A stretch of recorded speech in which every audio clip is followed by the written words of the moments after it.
We are back. Peanut Gallery, take it away. Well, another retirement match in 2025. Yep, Miyako Satomura. Do we know where she's going to be competing? You know, I do not know that off the top of my head, but I can look it up right now. Looks like she's going to do it in Japan, of course. Yep. Not surprising. She does not have an opponent, but it is going to be. It's her Sendai Girls promotion is announcing an event is titled Satomura the Final for April 29th, 2025. April 29th, okay. And it will take place 30 years and 2 weeks, specifically from the day of her pro wrestling debut on April 15th of 1995. That's pretty cool, actually. Mm-hmm. But I'm not surprised she's retiring. No, and she is going to finish up, I think, in NXT a little bit before then, because then she's going to go back over to Japan and probably do some sort of like farewell, whatever, yep. you know. Probably, because they're really about that stuff in Japan. It's kind of cool. Yep.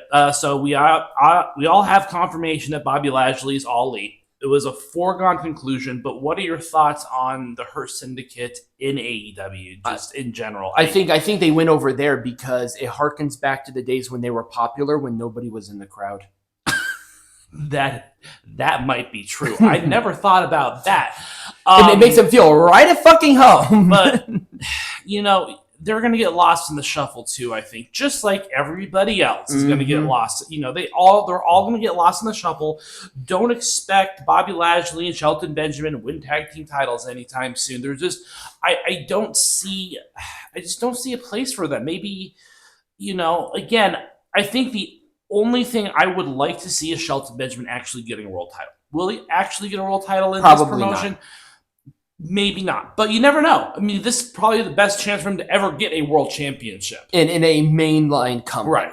I mean, he could go back to Ring of Honor, but I mean, is that really a world title at that point? No, well, Ring of Honor is owned by AEW. I'm aware, but they still call it a world heavyweight champion. They do, but it's really a world champion. No, I don't consider that a world champion. To be honest with you, I think Shelton Benjamin would have done great in New Japan. I think he could have gone over there and would have been a big star. Yeah, he did pretty good over there. I guess so. Let's see. What was this story about? Because of course I don't have notes. I do have notes, but my notes were lost. Oh my god! I mean, we're just gonna move on if you don't know what the fuck you're talking about. So this is about the changes of the presentation for AEW in 2025. There's another new presentation change. Yes. We just got the 2 condoms. The 2 condom entrants. No. We're not talking about the entrance. We're talking about the camera setup. Like they're gonna double the number of cameras to see more empty seats. Yes, to see more empty seats. It's so stupid. That's the dumbest thing I've ever heard in my entire. Why? Because do you think that's going to change anything? That's not going to change anything. I don't know. Apparently, WBD wants to do something that's more like half reality, half theatrical, half... Because apparently Warner Brothers Discovery knows better. I don't know. Well, they might actually know better. I think anybody knows better than Tony fucking Khan right now. Right, so they say it's going to be more of like a sports presentation. It's like, I don't even know what that means. What the fuck does that mean? You have the Costco guy wrestling a match. How is it sports-based? I know, it's so stupid. Yeah, and they're going to do things like invest new money in like production trucks and from where? Out of thin fucking air? Probably from their stake in AEW that they own. From Shahid Khan's ass, maybe. Probably. Who knows? Go and beg daddy for more goddamn money. It's not like speaking of people who want to beg for more money, Montez Ford is not happy with what's going on in the WWE. He's stated on multiple occasions that he's not happy with the direction of his tag team specifically, and I have to agree with it. This really, I mean, more than anything, I think that this tag team has just been done dirty a lot. Like stop and start, push and no push, push and no push. And he's reasoning that with the Motor City Machine Guns arriving on the scene, that their stock as a tag team is going to get even lower. And I have to agree. I mean, in a way I do, but at the same time, when you bring in the Motor City Machine Guns, I mean, they are your favorite tag team, Like they are so ingrained within like current tag team culture, right? And in a way, I do agree. They were really starting to get Montez into a singles. I would like to see the Street Profits be separate. Yep, I would like to see that as well. And again, they teased this like 3 times before. I know, and it's never happened. It's like just pull the trigger. Yep, I think Montez Ford could be a very good. I mean, both of them could be a great singles, but Montez Ford is definitely the star in that. Oh yeah, absolutely. But it's like if they're not going to do anything with the Profits, might as well separate them and see how they do single. Yep, and then we talked about the ID program, talked about all the stars that were coming in, so we can just kind of skip over it. But it's just developing. We already talked about this too. This is why we have to do notes. So Bruce Pritchard and I think, who's the other guy? They were both on leave right now. Yeah, they're taking a mild break. Bruce Pritchard and Notes, Peanut Gallery notes. No, I know who it is. P.S. Hayes. Oh, Michael P.S. Hayes. Yes, Michael Hayes. Yes, they're both on leave right now, which made some differences in terms of like how storylines were produced. So I don't know if anyone noticed anything different, but mildly, but there are some new people kind of taking over behind the scenes.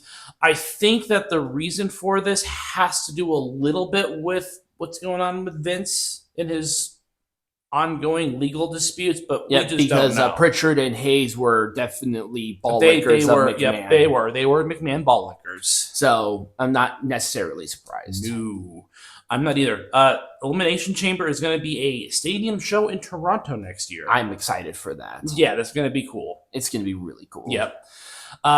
We haven't talked about. If you are living under a rock, the women's division is going to get a new championship. It is going to be the Women's United States Champion. I'm excited. I am so excited. I'm willing to bet that there is probably going to be another announcement on Raw for a Raw Women's Intercontinental Champion. So, to what I heard is that both brands are actually going to be competing for this, and I don't necessarily like it. I don't like I could be wrong on that. I heard it from Aldis, but also keep in mind I was watching it at 2x speed, so it's just kind of like blah, blah, blah, blah.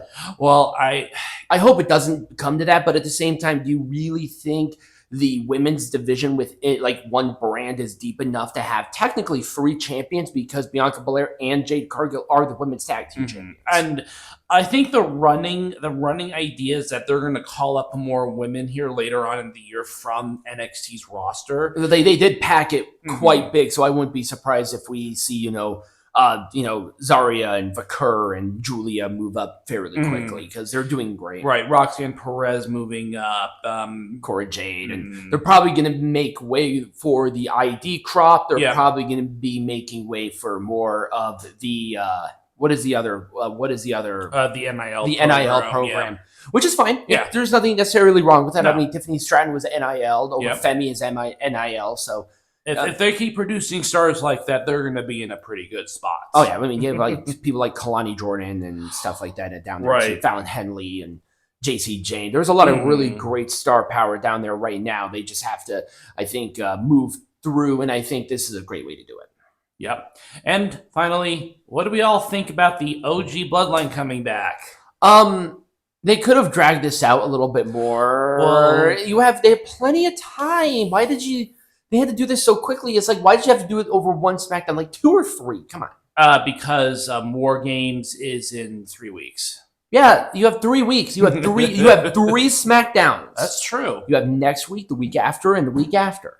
Yes. Because then that Saturday is going to be War Games. That's 3 weeks.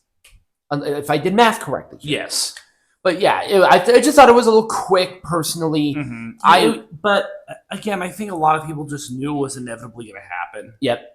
Also, is there really going to be 5 members for both, or do you think it's going to be 4-4? I don't think so. I think it's going to be 4v4. I think that them adding a 5th member would just kind of overcomplicate it. Well, you have Lance and OIE. You have...